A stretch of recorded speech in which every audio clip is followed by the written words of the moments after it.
पर इस बीच मैस्टेक के फाउंडर और चेयरमैन अशांक देसाई सर जुड़ गए हैं, उनके पास जाना है।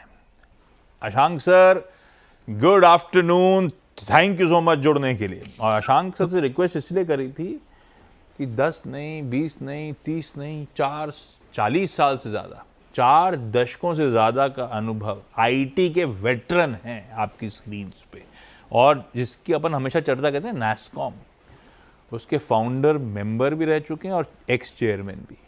तो अशांक सर से बेहतर कोई नहीं है इंडस्ट्री की नब्ज बताने के लिए। Ashank sir, thank you. 40 साल, 4 दशक से ज्यादा, तो आपने तो बहुत सारे चैलेंजिंग समय देखे होंगे आईटी इंडस्ट्री के।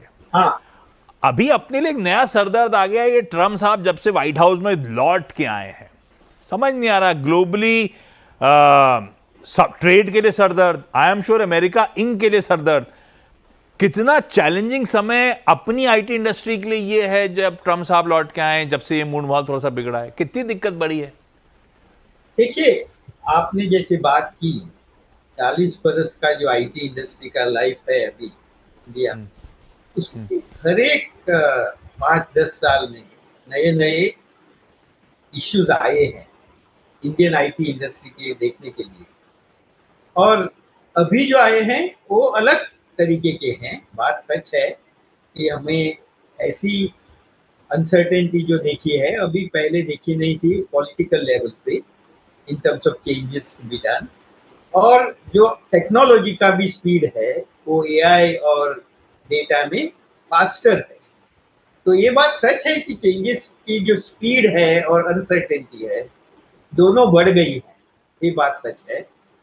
मगर मेरा एक मानना ऐसा है कि इंडियन आईटी इंडस्ट्री ने ऐसे बढ़ाव और चढ़ाव देखे हैं और गोइंग डाउन भी देखा है। और एक इनहेरेंट कैपेबिलिटी है इंडस्ट्री में आज कि कौन से भी चैलेंज हो हम उसे फेस कर सकते हैं। अच्छा, नहीं, फेस तो कर सकते हैं, ये तो आपने लोगों ने दिखा दिया, अपना सिक्का मनवा दिया है ग्लोबली। पर क्या धंधा मंदा हुआ, धंधे पे असर पड़ा, या अभी कोई असर ऐसा कुछ खास नहीं पड़ा है? या फिर क्लाइंट इंटरेक्शन जब आप करते हो तो वो लोग आउटलुक को लेके कंसर्न है, तो मतलब हमारा आउटलुक भी थोड़ा सा हेजी हो रहा है, ऐसा कुछ हो रहा है क्या एनवायरमेंट में अशांक सर? हाँ, देखिए, आज टैरिफ का जो इम्पैक्ट है वो मैन्युफैक्चरिंग और रिटेल सेक्टर में बहुत सारे कस्टमर्स को पता नहीं है कैसे उसका इम्पैक्ट होगा। क्योंकि उनका बहुत सारा बिजनेस इस पे डिपेंडेंट है कि उनका इनपुट कॉस्ट क्या होगा, उनका एक्सपोर्ट कितना होगा। तो ये 1-2 सेक्टर में उनकी जो अनसर्टेनिटी जो है वो बढ़ गई है, ये बात सच है। हमारे कस्टमर भी ऐसे ही बात करते हैं। मगर बहुत सारे सेक्टर हैं जहाँ डिपेंडेंस ऑफ ऑन टैरिफ वगैरह जो है वो बहुत कम। अभी आप देखिए हेल्थ सेक्टर, हेल्थ सेक्टर जो है वो डोमेस्टिक है सेक्टर आज अमेरिका में। मैं अमेरिका की बात कर रहा हूँ। बात हर एक कंट्री में यही बात है, उसमें एक्सपोर्ट कम रहता है क्योंकि वो सर्विसेज है बहुत सारी, थोड़ी फार्मास्यूटिकल्स है मगर सर्विसेज है वो कॉमन है। तो उसमें जो अनसर्टेनिटी है वो कम है आज। अभी देखिए जो सेक्टर जैसे एनर्जी है, यूटिलिटीज है, उनमें कम है। तो एक ब्रश से आप उसको नहीं पिक्चराइज कर सकते हैं, आपको सेक्टर बाय सेक्टर जाना होगा। हाँ, देखना पड़ेगा सेक्टर बाय सेक्टर और ज्योग्राफी वाइज। क्योंकि लकीली मैस्टेक के लिए 60% रेवेन्यूज आते हैं यूके से। हाँ, और उसमें भी यूके सरकार और वो नेशनल हेल्थ सर्विसेज बड़े ग्राहक। हाँ, तो वहां से तो धंधा बढ़िया है अशांक सर, लेकिन वहां पे आप सही कह रहे हो, वहां पे मैं देख रहा था रिटेल और मैन्युफैक्चरिंग आपका यूके में वीक हो गया। यूएस का खुद का पूरा धंधा क्यू ऑन क्यू 6-7% गिरा। तो अगर यूके सरकार और ये एनएचएस ना होता तो दिक्कत अपने लिए भी बढ़ जाती वहां से। लेकिन यूके सरकार के स्पेंडिंग एनवायरनमेंट को लेकर, डील पाइपलाइन को लेकर कॉन्फिडेंस बना हुआ है, आगे का आउटलुक है कैसा सर? हाँ, बहुत ही अच्छा है।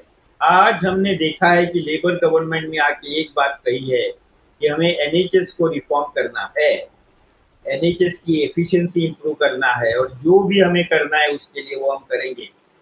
एक जो कमिटमेंट है उनकी वो हमें ग्राउंड लेवल पे देख रही है। आज नए प्रोजेक्ट जो हम फाइनलाइज कर रहे हैं, ओल्ड प्रोजेक्ट जो है वो अब रिस्टार्ट कर रहे हैं और जो नए प्रोजेक्ट को बिड कर रहे हैं, ये सब जगह में हमने देखी है एक एक अर्जेंसी और और एक हाँ। Focus NHS. वो इंपॉर्टेंट। अच्छा, फिर इसका मतलब क्या? FY24 में रेवेन्यू ग्रोथ थी 15.8%, अगले साल FY25 में हो गई 10.8%, ठंडी पड़ी। FY26 और ठंडा पड़ेगा या नहीं पड़ेगा, ये बताओ आप सर। नहीं, आप कौन से परसेंटेज की बात कर रहे हैं? मेरे ख्याल से हमारा जो ग्रोथ हुआ था हाँ। फाइनेंशियल ईयर 25 में वो 13% है, जैसे ओवरऑल 13%। मैं यूके की नहीं बात कर रहा हूँ, मैं मास्टेक एज ए कंपनी की बात कर रहा हाँ। हूँ।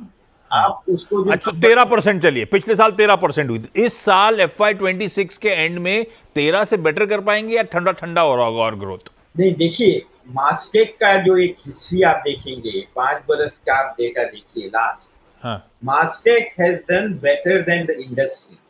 इंडस्ट्री से हमारा ग्रोथ रेट बहुत ज्यादा रहा है, 4-5 परसेंटेज पॉइंट भी हो सकता है, ज्यादा भी हो सकता है। और आप मिड कैप से भी कंपेयर करेंगे, आप लास्ट ईयर में हम टॉप टू आप ज्यादा बेहतर रो करते हैं, इसमें कोई शक नहीं। यस। तो ये जो 13% नंबर है वो उसका इंडिकेटर है। तो अभी आप देखेंगे कि इस वर्ष में क्या होने वाला है कि इंडस्ट्री ग्रोथ शायद कम होने वाली है, ओके। ओवरऑल इंडस्ट्री, या इक्वल होने वाली है ज्यादा से ज्यादा। तो हम यही बोल रहे हैं कि हमारी इंडस्ट्री से ग्रोथ जो परसेंटेज ज्यादा है वो अब हम रख सकते हैं।